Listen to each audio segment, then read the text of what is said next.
जय हिंद दोस्तों, यूपीएससी हिंदी के इस ऑनलाइन प्लेटफॉर्म पे मैं अवनीश सिंह आप सभी का स्वागत करता हूं। तो धीरे धीरे हम लोग का एंशियंट हिस्ट्री जो है वो ख़त्म होने की कगार पे है। चलिए हम लोग देखते हैं आज अपना जो है राष्ट्रकूट वंश। ठीक, राष्ट्रकूट राजवंश, इसके संस्थापक कौन है? दंतीदुर्ग। कौन है? दंतीदुर्ग। ठीक ना। ये लोग कौन थे? कर्नाटक के चालुक्य राजाओं के अधीन ये लोग जो है कार्यरत थे। ठीक, इनकी राजधानी, राष्ट्रकूट वंश की राजधानी पूछे आपसे तो उत्तर क्या होगा आपका? मणिकर या फिर मान्यखेत। मणिकर या फिर मान्यखेत। ठीक है। नेक्स्ट, राष्ट्रकूट वंश के संस्थापक कौन कौन थे? राष्ट्रकूट वंश के शासक, राष्ट्रकूट वंश के शासक कौन कौन थे? तो कृष्ण प्रथम, ध्रुव, गोविंद तृतीय, अमोघ वर्ष, कृष्ण द्वितीय, इंद्र तृतीय और कृष्ण तृतीय। ठीक, राष्ट्रकूट वंश के प्रमुख शासक कौन कौन थे? कृष्ण प्रथम, ध्रुव, गोविंद तृतीय, अमोघ वर्ष, कृष्ण द्वितीय, इंद्र तृतीय और कृष्ण तृतीय। क्लियर? नेक्स्ट, अगली जो बात कर रहा है वो कर रहा है एलोरा के कैलाश मंदिर के बारे में। एलोरा के कैलाश मंदिर के बारे में कि एलोरा का कैलाश मंदिर जो है वो उसका निर्माण किसने करवाया था? तो किसने करवाया था? कृष्ण प्रथम ने। किसने करवाया था? कृष्ण प्रथम ने। ठीक, नेक्स्ट, राष्ट्रकूट वंश का पहला शासक जिसने कन्नौज पर अधिकार करने हेतु त्रिपक्षीय संघर्ष में भाग लिया और प्रतिहार नरेश, वत्सराज और पाल नरेश धर्मपाल को पराजित किया, तो वो राष्ट्रकूट वंश का पहला शासक कौन था? ध्रुव। कौन था? क्लियर? इसने किससे किससे जो है युद्ध किया? किससे किससे युद्ध में पराजित किया? किससे संघर्ष में पराजित किया इसने? वत्सराज और धर्मपाल को। तो धर्मपाल पाल वंश के शासक थे और जो वत्सराज था वो प्रतिहार वंश का। पाल, प्रतिहार और राष्ट्रकूट वंश जो तीनों पक्ष थे, त्रिपक्षीय संघर्ष लिखा है इसमें। जो तीन पक्ष थे वो कौन कौन थे? पाल, प्रतिहार और राष्ट्रकूट। पाल, प्रतिहार और राष्ट्रकूट। ठीक, नेक्स्ट, धारावर्ष, यह किससे नाम दिया गया था? ध्रुव को। किसे नाम दिया गया था? ध्रुव को नाम दिया गया। ठीक, किसने त्रिपक्षीय संघर्ष में भाग लेकर चक्रायुद्ध व उसके संरक्षक धर्मपाल, इन दोनों को तथा प्रतिहार वंश के शासक नागभट्ट द्वितीय को पराजित किया था? तो गोविंद तृतीय ने। किसने? गोविंद तृतीय ने।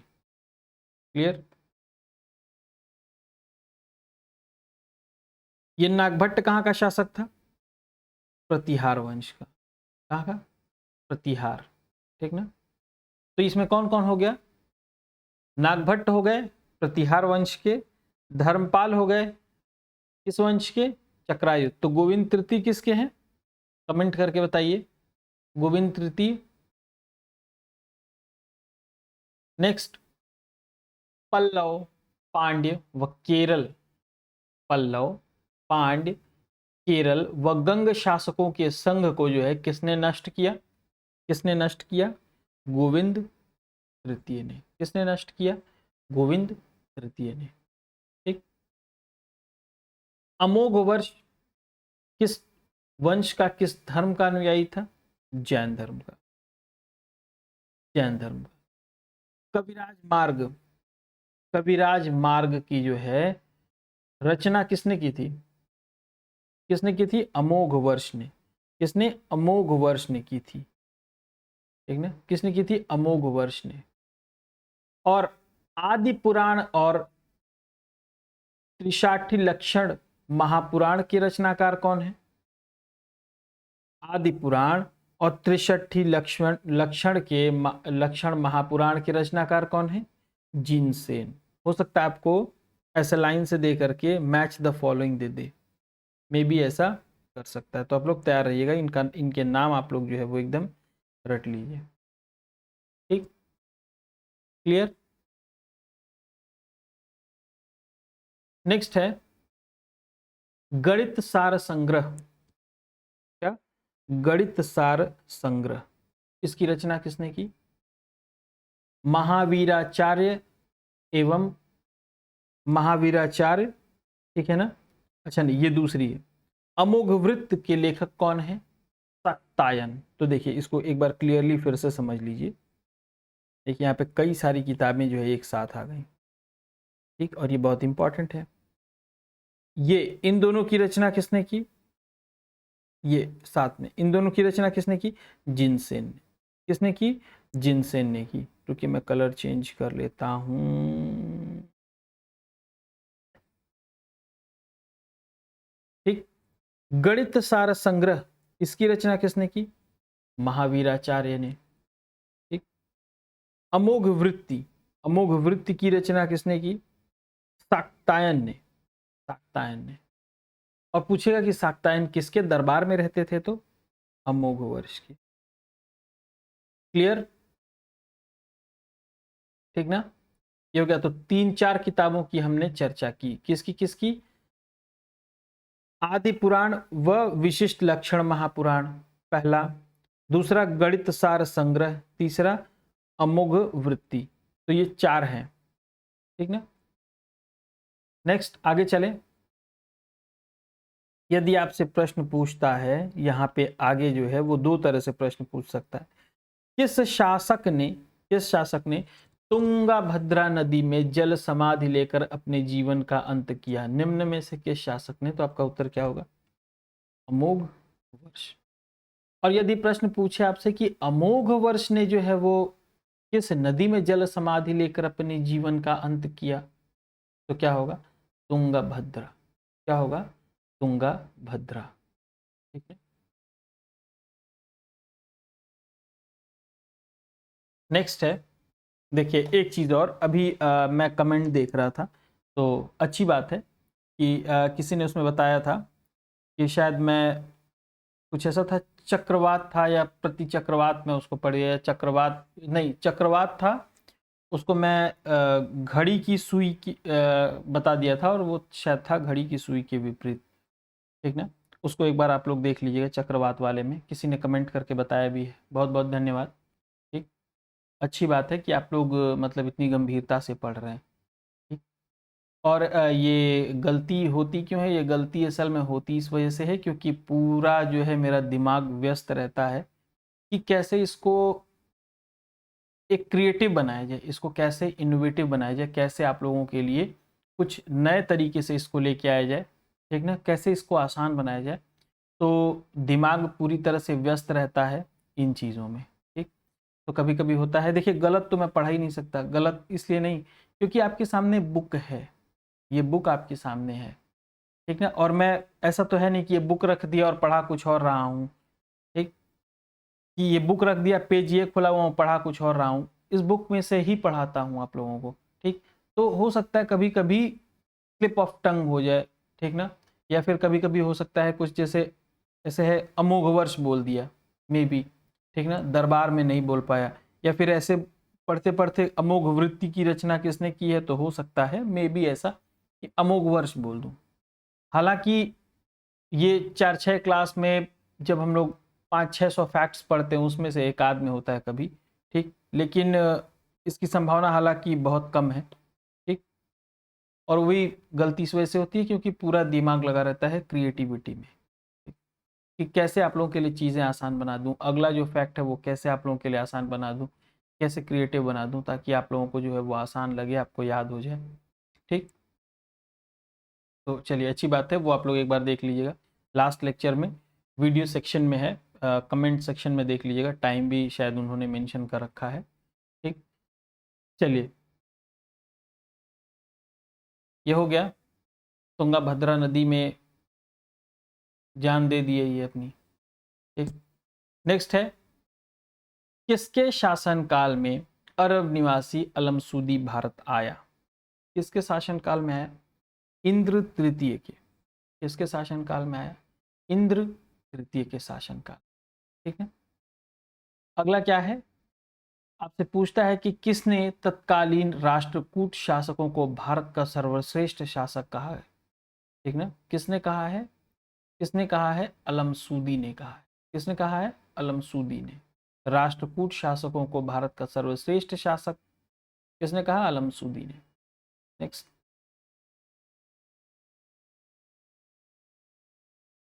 राष्ट्रकूट वंश का अंतिम महान शासक कौन है?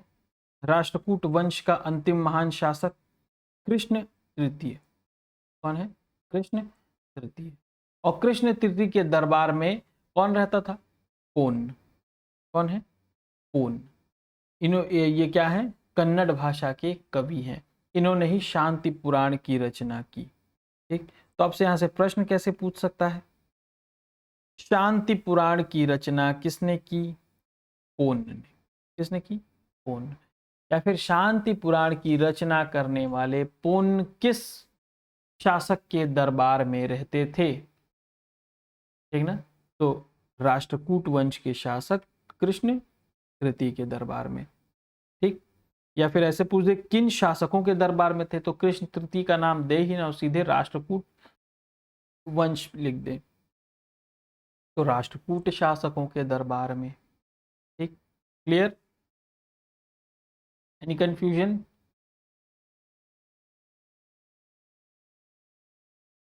नेक्स्ट है, कल्याणी के चालुक्य तालप द्वितीय ने 973 में कर्क को हराकर राष्ट्रकूट राज्य पर अपना अधिकार कर लिया और कल्याणी के चालुक्य वंश की नींव डाली।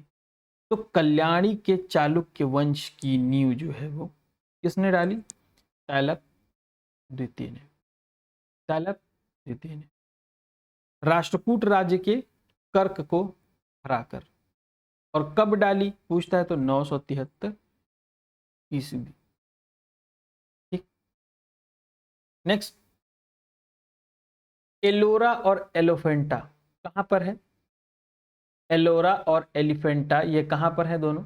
ये गुफाएं कहां पर हैं? ये गुहा मंदिर कहां पर है? ठीक ना, तो कहां पर है? महाराष्ट्र में। महाराष्ट्र में। ठीक ना, इनका निर्माण किसने करवाया? राष्ट्रकूटों ने। राष्ट्रकूटों ने कराया। इसमें कुल 34 शैलकृत गुफाएं हैं। कितनी? 34 शैलकृत गुफाएं हैं, जिनमें से ये अब ध्यान रखें आप, यहां पे आपको हो सकता है मैच द फॉलोइंग दे दे। 1 से 12 तक जो है वो बौद्धों के लिए है। 1 से 12 तक की गुफाएं बौद्धों के लिए, 13 से 29 तक हिंदुओं के लिए, और 30 से 34 तक जैनों के लिए। तो बौद्ध, हिंदू और जैन तीनों के लिए, बौद्ध, जैन और हिंदू तीनों के लिए गुफाएं इसमें। क्लियर? सबसे प्रसिद्ध गुफा कौन सी है इसमें जो है वो? सबसे प्रसिद्ध गुफा कौन सी है? तो विश्वकर्मा गुफा है। कौन सी गुफा है? विश्वकर्मा गुफा है। ठीक ना, इनकी संख्या कितनी है? ठीक ना, इसकी संख्या कितनी है? संख्या नंबर 10। इसकी संख्या कितनी है? संख्या नंबर 10। ठीक ना, और विष्णु जी को नरसिंह अर्थात पुरुष सिंह के रूप में दिखलाया गया है। किस गुफा में? गुफा संख्या 15। गुफा संख्या 15 में।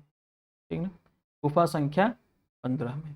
यह है ना, 13 से 29 तक हिंदुओं के लिए है, तो उसी में 15 में विष्णु को नरसिंह अवतार के रूप में दिखाया गया। ठीक, नेक्स्ट, एलोरा गुफाओं का सर्वप्रथम उल्लेख किसने किया है? थेविनेट ने। किसने किया है? थेविनेट ने। कब किया? 17वीं शताब्दी में। कब किया? 17वीं शताब्दी में। क्लियर? देखिए, राष्ट्रकूट शैव, वैष्णव, शाक्य संप्रदायों के साथ साथ जैन धर्म के भी उपासक थे। तो इन्होंने किन किन धर्मों को जो है, किन किन धर्मों का पालन किया? राष्ट्रकूटों ने किन किन धर्मों का? शैव, वैष्णव, शाक्त और जैन। ठीक ना। यदि आपसे पूछता है कि कौन से शासक जो है वो अपने राज्यों में मुसलमान व्यापारियों को बसने और इस्लाम के प्रचार की स्वीकृति दी थी, किसने? राष्ट्रकूटों ने। ये आप ध्यान रखिए एक बार के लिए। ठीक ना। नेक्स्ट है जो है वो है यादव वंश।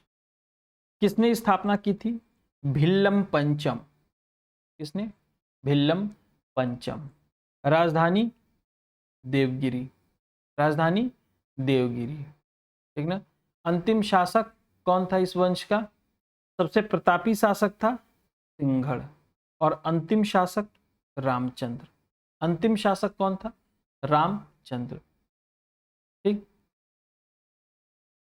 रामचंद्र ने जो है अलाउद्दीन के सेनापति मलिक काफूर के सामने आत्मसमर्पण किया था। तो यदि पूछता है आपसे कि यादव वंश के किस शासक ने अलाउद्दीन के सेनापति मलिक काफूर के सामने आत्मसमर्पण किया, तो कौन था?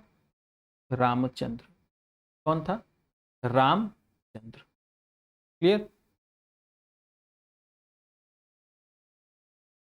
संगीत रत्नाकर। संगीत रत्नाकर नामक ग्रंथ की रचना किसने की? संगीत रत्नाकर नामक ग्रंथ की रचना किसने की?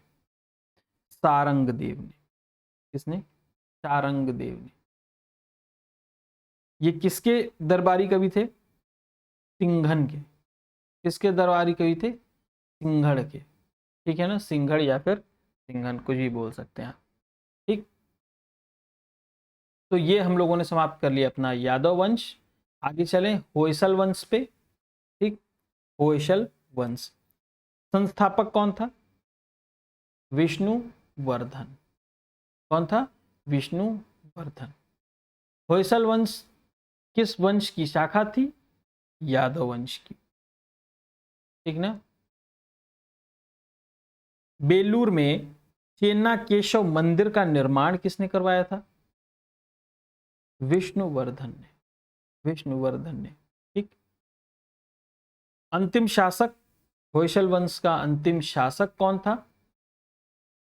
कौन था? वीर बल्लाल तृतीय। वीर बल्लाल तृतीय। ठीक ना। इनकी राजधानी कहां थी? दार समुद्र, जिसे हॉलीवुड के नाम से जाना जाता है। ठीक। नेक्स्ट है कदम वंश। कदम वंश। ठीक ना। कदम वंश की स्थापना किसने की थी? मयूर शर्मन ने। कदम वंश की स्थापना मयूर शर्मन ने। राजधानी वनवासी। राजधानी वनवासी। ठीक ना। गंग वंश के संस्थापक कौन थे?